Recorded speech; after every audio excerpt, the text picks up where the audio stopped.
राधे राधे दोस्तों। आज की कहानी बहुत ही ज्ञानवर्धक है। एक ब्राह्मण यात्रा करते करते किसी नगर से गुजरा। बड़े बड़े महल एवं अट्टालिकाओं को देखकर ब्राह्मण भिक्षा मांगने लगा, लेकिन किसी ने भी उसे 2 मुट्ठी अनाज तक नहीं दिया। आखिर दोपहर हो गई। ब्राह्मण दुखी होकर भाग्य को कोसता हुआ जा रहा था। कैसा दुर्भाग्य है मेरा! इतने बड़े नगर में मुझे खाने के लिए 2 मुट्ठी अन्न तक नहीं मिला। रोटी बनाकर खाने के लिए 2 मुट्ठी आटा तक ना मिला। इतने में एक सिद्ध संत की निगाह उस ब्राह्मण पर पड़ी। उन्होंने उस ब्राह्मण की बड़बड़ाहट सुन ली। वे बड़े ही पहुंचे हुए संत थे। उन्होंने कहा, ब्राह्मण, तुम मनुष्य से भिक्षा मांगो, पशु क्या जाने भिक्षा देना। ब्राह्मण दंग रह गया और कहने लगा, हे महात्मन, आप ये क्या कह रहे हैं?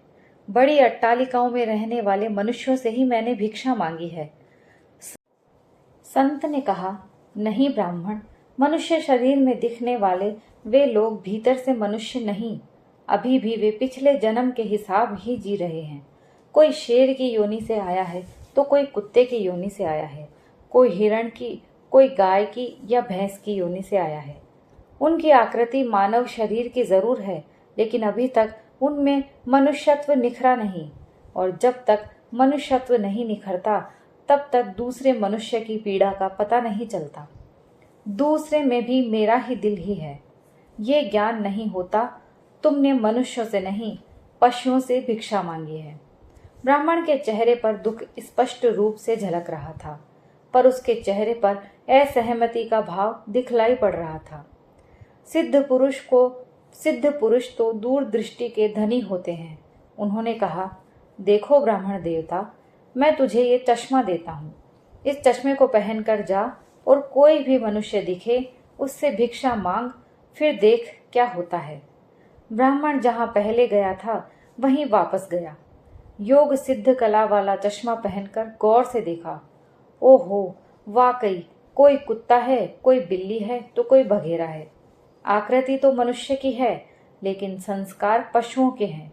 मनुष्य होने पर भी मनुष्यत्व के संस्कार नहीं हैं। घूमते घूमते वो ब्राह्मण थोड़ा सा आगे गया तो देखा कि एक मोची जूते सिल रहा है। ब्राह्मण ने उसे गौर से देखा तो उसमें मनुष्यत्व का निखार पाया। ब्राह्मण ने उसके पास जाकर कहा, भाई, तेरा धंधा तो बहुत हल्का है, पर मैं ब्राह्मण हूँ, रीति रिवाज और कर्म कांड का बड़ी चुस्ती से पालन करता हूँ। मुझे बड़ी भूख लगी है, लेकिन तेरे हाथ का नहीं खाऊंगा। फिर भी मैं तुझसे मांगता हूँ, क्योंकि मुझे तुझमें मनुष्यत्व दिखा है। उस मोची की आंखों से टप टप आंसू बरसने लगे। वो बोला, हे प्रभु, आप भूखे हैं, इतनी देर आप कहाँ थे? ये कहकर मोची उठा और जूते सिलकर टका आना, 2 आना वगैरह जो इकट्ठे थे उस चिल्लर को लेकर हलवाई की दुकान पर पहुंचा और बोला, हलवाई, मेरे इन भूखे भगवान की सेवा कर लो। ये चिल्लर यहाँ रखता हूँ, जो कुछ भी सब्जी, पराठे, पूरी दे सकते हो वो सब इन्हें दे दो, मैं अभी जाता हूँ। ये कहकर मोची भागा। घर जाकर अपने हाथ से बनाई हुई एक जोड़ी जूती ले आया और चौराहे पर उसे बेचने के लिए खड़ा हो गया। उस राज्य का राजा जूतियों का बड़ा शौकीन था। उस दिन भी उसने कई तरह की जूतियां पहनी, लेकिन किसी की बनावट उसे पसंद नहीं आई, तो किसी का नाप ठीक नहीं आया। 2-4 बार प्रयास करने पर भी राजा कोई जूती पसंद नहीं आई, तो मंत्री पर क्रुद्ध होकर बोला, अगर इस बार ढंग की जूती लाया तो जूती वाले को इनाम दूंगा, और ठीक नहीं लाया तो मंत्री के बच्चे तेरी खबर ले लूंगा। देव योग से मंत्री की नजर इस मोची के रूप में खड़े असली मानव पर पड़ गई, जिसमें मानवता खिली थी, जिसकी आंखों में कुछ प्रेम के भाव थे। ब्राह्मण के संग का थोड़ा रंग लगा था। मंत्री ने मोची से जूती ली और राजा के पास ले गया। राजा को वो जूती एकदम फिट आ गई, मानो वो जूती राजा के नाप की ही बनी थी। राजा ने कहा, ऐसी जूती तो मैं पहली बार ही पहन रहा हूँ। किस मोची ने बनाई है ये जूती? मंत्री बोला, हुजूर, ये मोची बाहर ही खड़ा है। मोची को बुलाया गया। उसको देखकर राजा की भी मानवता थोड़ी खिली। राजा ने कहा, जूती के तो 5 रुपए होते हैं, किंतु ये 5 रुपयों वाली नहीं, 500 रुपयों वाली जूती है। जूती बनाने वाले को 500 और जूती के 500 कुल 1000 रुपए इसको दे दो।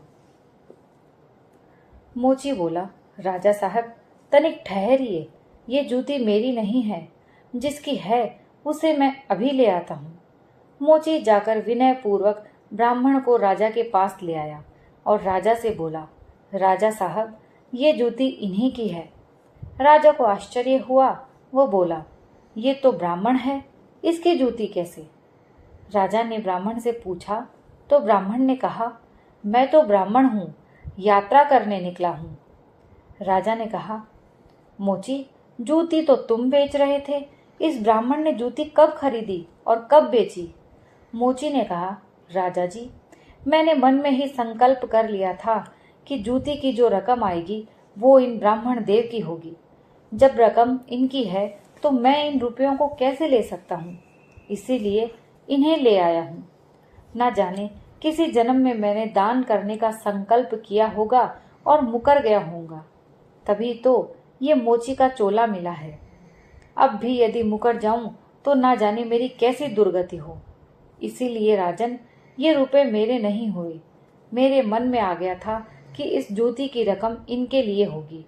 फिर 5 रुपए मिलते तो भी इनके होते और 1000 मिल रहे हैं तो भी इनके ही हैं।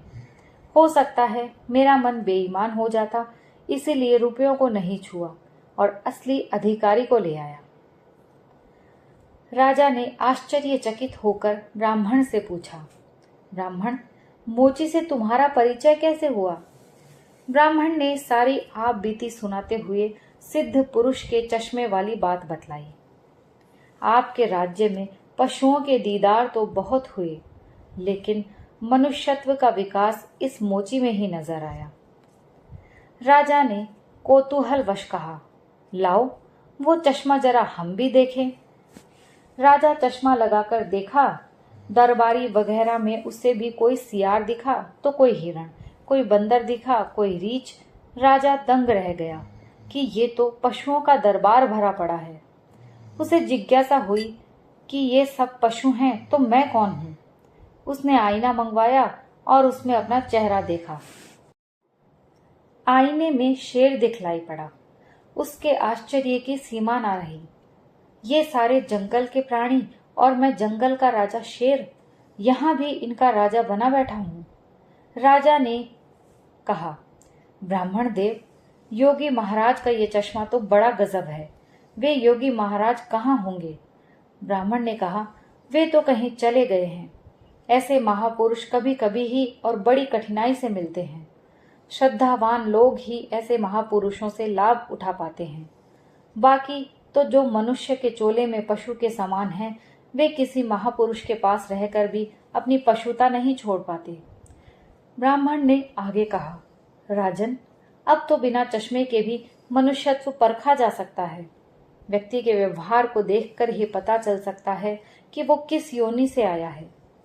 एक मेहनत करे और दूसरा उस पर हक जताए तो समझ लो कि वो सर्प योनि से आया है, क्योंकि बिल खोदने की मेहनत तो चूहा करता है, लेकिन सर्प उसको मार कर बलपूर्वक उस बिल पर अपना अधिकार जमा बैठता है। अब इस चश्मे के बिना भी विवेक का चश्मा काम कर सकता है और दूसरे को देखें, उसकी अपेक्षा स्वयं को ही देखें कि हम सर्प योनि से आए हैं या शेर की योनि से आए हैं, या सचमुच में हम में मनुष्यता खिली है। दोस्तों, ये कहानी यहीं समाप्त होती है। अगर आपको कहानी पसंद आई हो तो प्लीज़ लाइक, शेयर और कमेंट्स ज़रूर कीजिए। और अगर आप मेरे चैनल पर नए हैं तो प्लीज़ मेरे चैनल को सब्सक्राइब कर लीजिए। कहानी सुनने के लिए आप सभी का बहुत बहुत धन्यवाद।